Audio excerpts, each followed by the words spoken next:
Yeah, but if it gets better in the next like 2 years, are you going to tell the truth, or are you going to try to just continue to cuck for the Democratic side? I will absolutely tell the truth, 100%, but I don't foresee getting better at all. I hope so. Yeah. I hope that it gets better. I believe so. I want to believe so. I just know what happened last time Donald Trump was president. Did not get better. But there's no wars. That was dope. What do you mean there was no wars? We were still in Iraq. We were still in Afghanistan. He blew up Syria and he killed Iranian general Qasem Soleimani. He threw away the Iran denuclearization agreement. Like, he did a whole bunch of nonsense. He accelerated Obama's drone wars by like 400% when he was in office. He did all this stuff. It's just he says he's anti-war, and then people are like, oh, I guess he's anti-war. Now that Trump won, we're really going to see just how committed he is to no new wars. This, of course, was a big right-wing talking point during the campaign, and people convinced themselves that Trump was some sort of peacenik who centered diplomacy. But you and I know that is clearly not the case. This is somebody who is, by his nature, a warmonger. There's also a fundamental misunderstanding of what the US involvement in war looks like. People think just because there aren't boots on the ground in some sort of massive deployment in another country that we're not at war, and that is not the case. The US has shifted largely to unmanned aerial combat and limited engagements around the world, allowing us to perpetuate a culture of forever war. Trump did it, Biden did it, Obama did it, they're all doing it. It is a systemic problem. Trump is by no means an outlier here. And in fact, he celebrated political killings, including Soleimani, like Hassan mentioned, and also al-Baghdadi. Last night was a great night for the United States and for the world. A brutal killer, one who has caused so much hardship and death, has violently been eliminated. He will never again harm another innocent man, woman, or child. He died like a dog. He died like a coward. The world is now a much safer place. And now that Trump is heading back to the White House, we'll really see just how committed he is to the no new wars ideology. But by appointing Marco Rubio to Secretary of State and whoever he picks for Department of Defense, I'm not holding my breath, especially when the right has been clamoring for war with Iran for years. And this is ultimately just a lie. People believed it. Bradley Martin, the guy Hassan is talking to, believes it. Many people believe it. People see Trump as some sort of unique president in the grand scheme of things, simply because he told them he didn't start any new wars. He's obviously lying. The Republicans love to lie, and so do the Democrats, but there's an important distinction to be made here. Democrats don't necessarily lie about things that would appeal to their progressive base. But they kind of ran on that right now. I know. It's called lying, Bradley. Politicians do it all the time, and Trump does a very good job at lying. The Democrats are too stupid to lie. Sometimes I'm like, well, no, they lie all the time. They lie all the time. No, what do you mean? No, they lie for dumb. They should lie for good. Okay, they should lie and be like, I want to give you health care. They don't even lie about that. Think about how stupid that is. Republicans can say whatever the they want and be like, I love doing peace. I love doing peace. I am the no war candidate. And then they come into power and they do war. And then people are like, but he said he's the no war candidate, so I believe him. Okay. Yeah, Democrats are too stupid. They don't even want to say they're the no war candidate. They don't even want to say that. They're like, no, we love war actually. That's what they're running on, which is so dumb because most Americans are like, well, okay, I don't like war. And throughout the campaign, Trump often lied about Project 2025. He said he had no knowledge of it, no involvement with it. But now that he's won, he's appointing people who helped develop and draft it to prominent White House positions, like Tom Homan, one of the authors of Project 2025. But why? But then why do they lie about so much dumb about like random? Trump said they just lie. They just make up. Everything like is what? Someone else's fault. Like what? Like all the Project 2025 that he's disavowed multiple times. They keep talking about it. Bradley, that's the Heritage Foundation. Donald Trump is absolutely going to implement Project 2025. 100p. He already did it. Do you already have like plans, proposals ready to go if you get elected? You start the deportation process. You start sealing off the border and doing executive orders, whatever it takes, whatever's within your power. Done.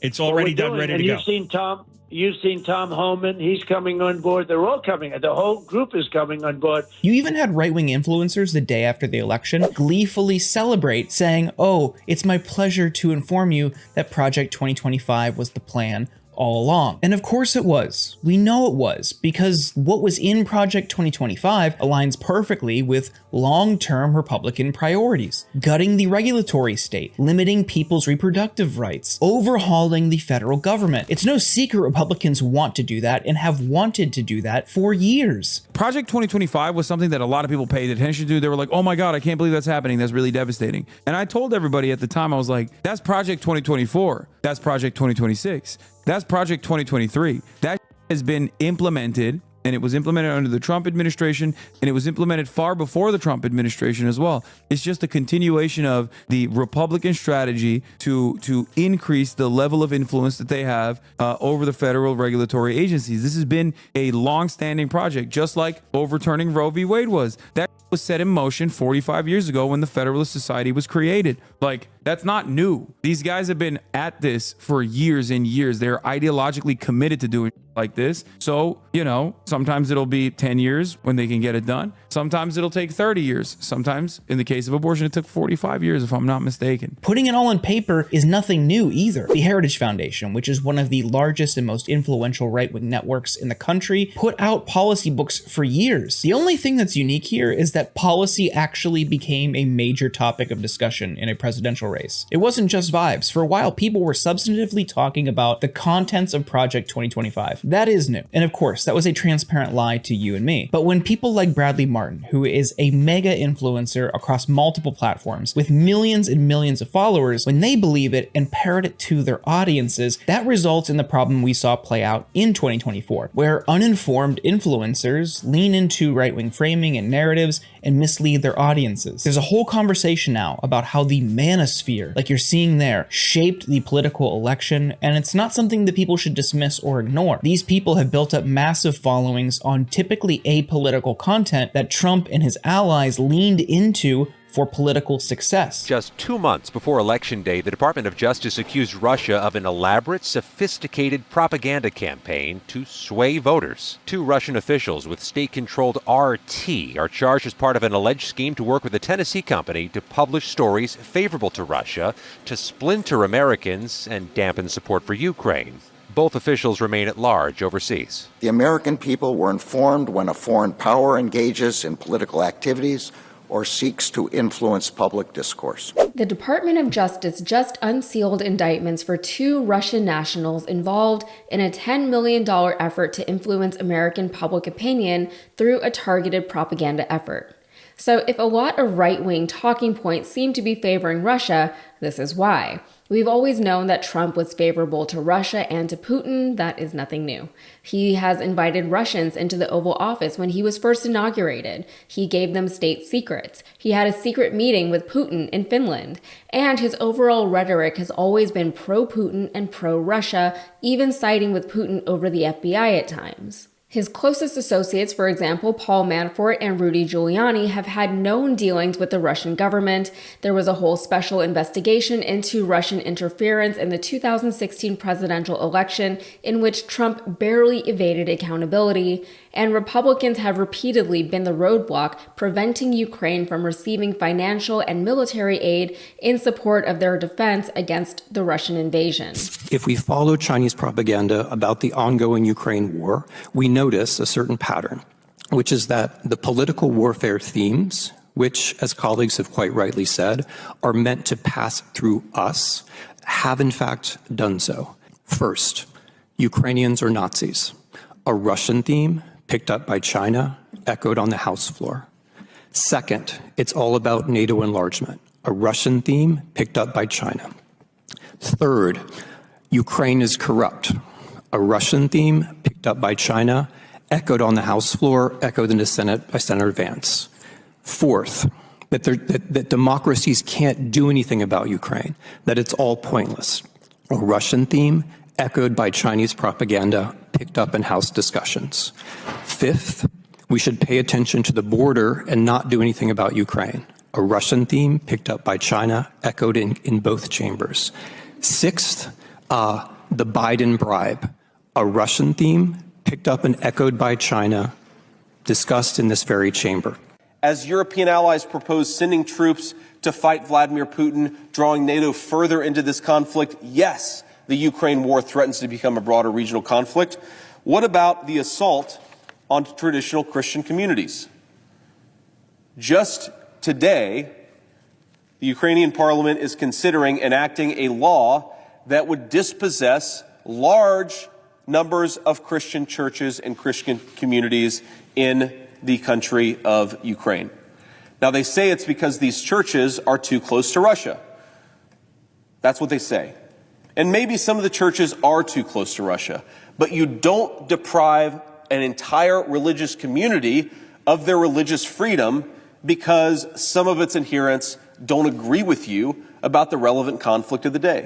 And speaking of Ukraine, the Russian propaganda efforts have specifically attempted to sway American public support away from Ukraine. Russia Today, or RT, is Russian state-controlled media, and 2 Russian nationals have been indicted for conspiring to violate the Foreign Agents Registration Act, which carries a maximum sentence of 5 years in prison, and conspiracy to launder money, which carries a maximum sentence of 20 years in prison. Neither of them have been apprehended by authorities. We reached out to RT for comment, and the company responded in part with the following: ha, ha, ha, ha, ha, ha, ha, ha. I'm sure that was much funnier in the original Russian, but for us, it's not funny. This is deadly serious, and we are going to treat it accordingly. But the story is bigger than 2 Russian operatives. It involves popular right-wing media figures that you've probably heard of. For example, Benny Johnson and Tim Pool and Dave Rubin, to name a few. These commentators, along with 3 others, are the talent behind Tenet Media, which is based in Tennessee. The DOJ claims that the 2 Russian nationals deployed nearly $10 million to covertly finance and direct a Tennessee-based online content creation company, US Company One. In turn, US Company One published English-language videos on multiple social media channels, including TikTok, Instagram, X, and YouTube. Since publicly launching in or about November 2023, US Company One has posted nearly 2,000 videos that have garnered more than 6 million views on YouTube alone. The indictment also mentions that Founder 1 and Founder 2 worked to deceive the commentators and mask the true source of the company's funding, using a shell company and a donor who it turns out doesn't exist. Tenet Media was founded by Liam Donovan and his wife, Lauren Chen. Oh, and that whole stint where Tucker Carlson went to Russia and was so impressed with how cheap their groceries were, that video went viral here in the United States through the Tenet network, with its commentators sharing the video all over social media. One producer at Tenet pushed back against pushing the Carlson video, saying that it felt like overt shilling, but Founder 2, believed to be Chen, said to push it anyway. Some commentators have come out and made statements regarding the DOJ indictment. Benny Johnson and Tim Pool both referred to the DOJ leak in their original statements, but none of this was leaked. The DOJ unsealed the indictment. They both said that if the allegations proved to be true, they were victims. They were not complicit in any of it. They were tricked by Russian operatives. Still, they did do their best to sow discord amongst the American public while pushing obviously pro-Russian talking points. Within Tim Pool's lengthy statement, he said, "Never at any point did anyone other than I have full editorial control of the show, and the contents of the show are often apolitical. Examples include discussing spirituality, dating, and video games." But he also has videos where he says things like this. Ukraine is the enemy of this country. Ukraine is our enemy, being funded by the Democrats. I will stress this again. One of the greatest enemies of our nation right now is Ukraine. Since making his initial statement about the indictments, he's added the Ukrainian flag beside his name on X, and he posted this. Upon reflection, I now understand that Ukraine is our greatest ally. As the breadbasket of Europe and a peace-loving people, we cannot allow the fascist Russians to continue their crimes against humanity. We must redouble our efforts and provide an additional $200 billion at once. So he's obviously making a joke and attempting to convince people that he believes what he believes because he believes it, not because the Russians told him to believe it. So we covered a story here the other day where it was reported as a bombshell that Melania doesn't like her husband, and I mentioned that no, it wasn't really much of a bombshell at all. Everyone knows that she doesn't like him. Everyone has seen images and videos of her displaying obvious disdain for him. The most recent allegations were basically just hearsay, and we've had more damning evidence of her feelings toward Trump before. This story is also being reported as a bombshell, and this story actually is.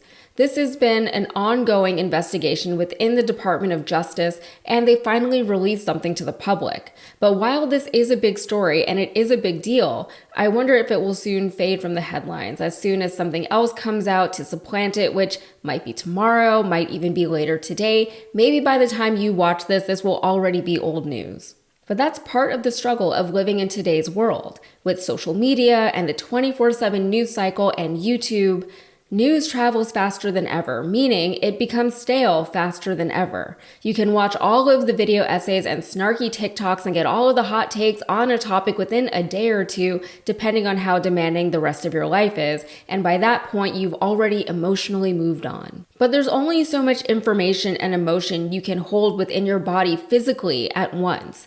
And in a story that's essentially about propaganda and the way bad actors can and do use the media to manipulate your emotions and beliefs, it's important to remember that media is just a means of communication. Your job isn't just to hear the things we say and take them, but you're supposed to actively listen and process your own thoughts and feelings toward the information we give you.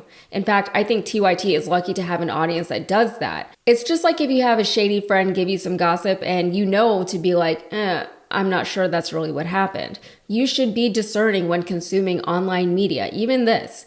I will tell you right now that my intentions for doing the work that I do are pure and positive. I'll even vouch for my colleagues here at TYT in that respect. But even then, you should still consider that we all have our own biases that we are constantly trying to navigate. We come from different walks of life. We've had different lived experiences, different levels of education, etc. Basically, we ourselves are prone to being influenced. All of that factors into the way we understand the information we're given and the way we present that information to you, our audience. That's one of the reasons why we have such a diverse pool of presenters here. And as a presenter, this story is concerning because we're only as good as the information we're given as news, as fact. Yes, we can dive deeply into the stories and gain and provide more context into the issues. And yes, we do our best to look at things through a critical lens and make sense of the stories before presenting them on our shows. It's a collaborative process too. We don't always agree with each other on everything. We have discussions over those disagreements, both behind the scenes and live on the air. But we always start from what we believe to be fact. Benny Johnson released a statement saying he was disturbed by the allegations of Russian backing, and he claimed that he was a victim in the scheme. He also threatened anyone who said he was anything but a victim with legal action. Now, I'm not saying anything one way or the other because I have no idea. Maybe he knew what was going on, maybe he didn't. But his hot takes on issues specifically in regards to Russia have been pro-Russia. Did he come up with those hot takes on his own, or were they fed to him? Were the facts he was given one-sided, or were they outright unfactual? Did he believe the things he was telling his millions of followers? And if he did, how did he get to the point of believing those things? How much can we chalk up to cognitive dissonance, and how much of that are we willing to tolerate from the people that we let influence us?